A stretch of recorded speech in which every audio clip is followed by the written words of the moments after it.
cerdas, dia cepat belajar, cepat nangkap, tapi agak sedikit keras kepala memang. Nah, orang tua Stacy yang menyadari kecerdasan anaknya tersebut selalu berusaha untuk mengarahkan si Stacy ini agar dia ini bisa memanfaatkan kecerdasannya dengan cara yang positif ya kan. Dan pada saat itu si Stacy ini dimasukkan ke sekolah favorit di daerahnya dari SD sampai ke SMA. Sekolah favorit semuanya, Pak. Awalnya semua baik-baik aja, Stacy ini menjalani hari-harinya dengan normal sebagaimana remaja pada umumnya. Namun pada suatu hari orang tua Stacy ini dikejutkan dengan perilakunya si Stacy yang betul-betul di luar dugaan.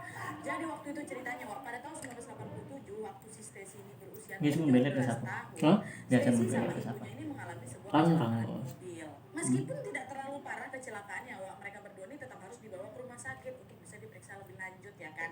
Nah, pas diperiksa sama dokter, di situ dokter menyampaikan kalau ternyata Stacy anak mereka ini dalam kondisi hamil muda. Mendengar hal itu mama Stacy langsung naik pitam, dicucurnya. Pertanyaan, ya ampun anakku, ngapa kok kok apa?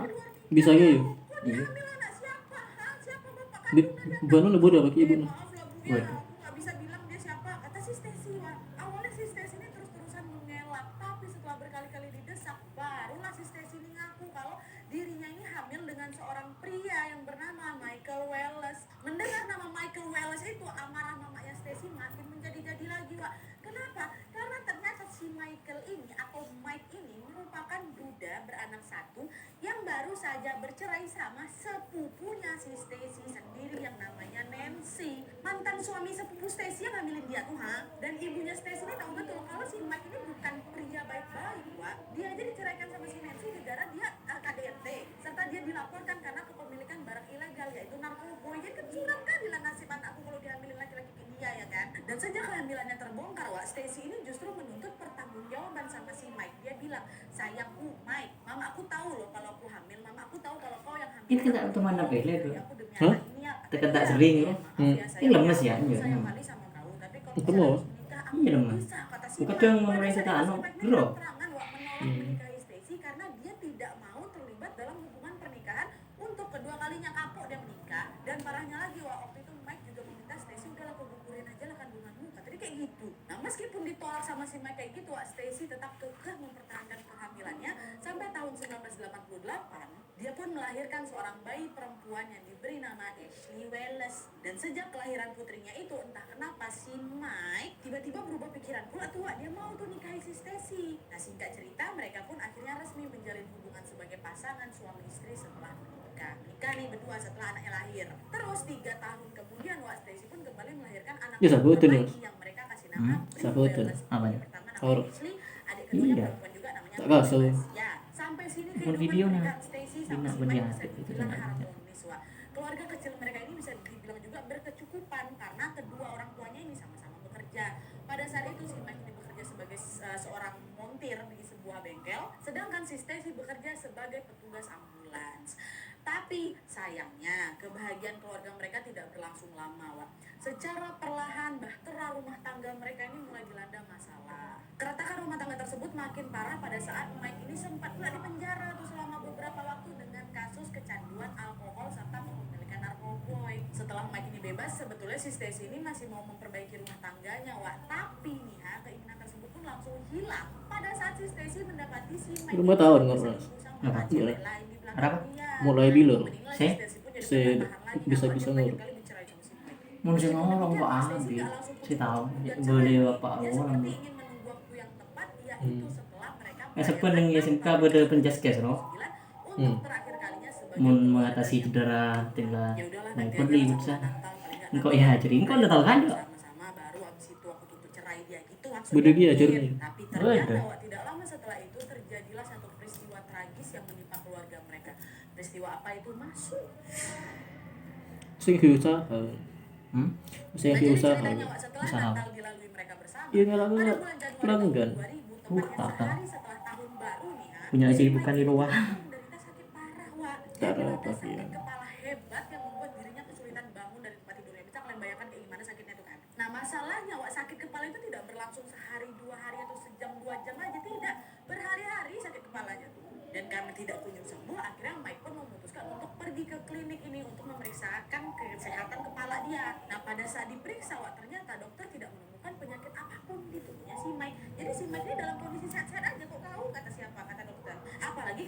dari riwayat kesehatannya, Mike ini sama sekali belum pernah menderita penyakit serius. Akhirnya apa? Mike pun dipulangkan lah dan hanya cuma diberi obat seadanya aja sama dokter.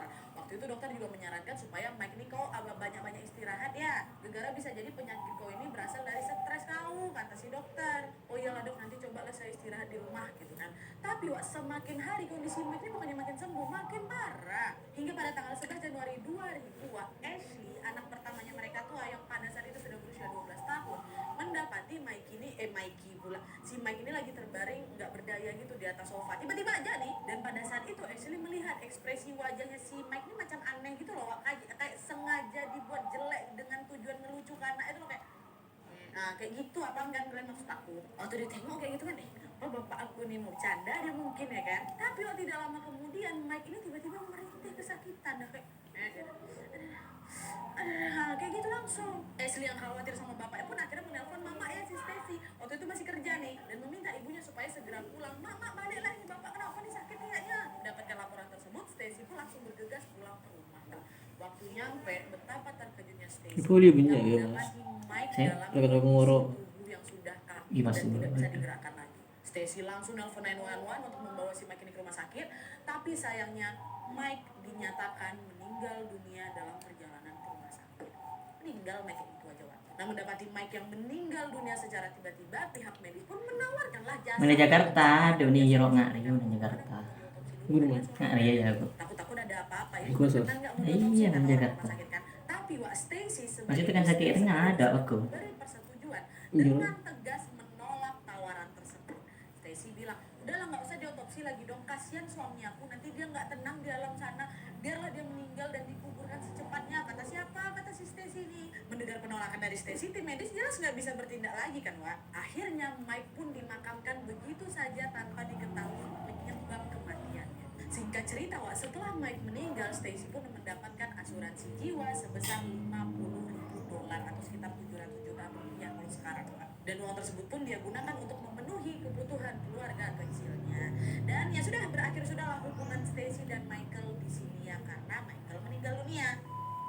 Nah terus, Wak, beberapa tahun setelah Mike meninggal, Stacy pun diketahui dekat dengan seorang pria yang bernama David Kester. By the way, si David ini merupakan pengusaha di bidang instalasi dan juga reparasi AC yang kaya raya kali, Wak. Tanpa lama-lama PDKT, si Stacy dan David ini pun akhirnya resmi melangsungkan pernikahan mereka pada tanggal 16 Agustus tahun 2003. Nah sejak menikah dengan David, Wak, Stacy pun mengajak kedua putrinya, si Ashley sama si Brie tadi, untuk tinggal bersama di rumahnya David. Awalnya rumah tangga mereka juga adem-adem aja, Wak. Stacy menjalankan perannya sebagai istri dan ibu yang baik, tapi perlahan-lahan pernikahan tersebut mulai goyah juga sejak si David ini menunjukkan sifat aslinya, Wak. Jadi ternyata si David ini tipikal suami yang kontrol freak kali gitu loh, atau suka ngatur-ngatur urusan orang gitu, kayak gitu si David nih. Dan gak cukup sampai di situ aja, David ini ternyata juga sosok suami yang sangat posesif, cemburuan, dan juga kasar. David tidak segan-segan menyakiti Stacy dan juga anak-anaknya ketika ada sesuatu yang gak berkenan kali gitu di hatinya. Tapi meskipun demikian, Wak, Stacy ini gak mau bercerai sama si David dan berusaha untuk mempertahankan rumah tangganya. Namun upaya itu ternyata sia-sia. Karena apa?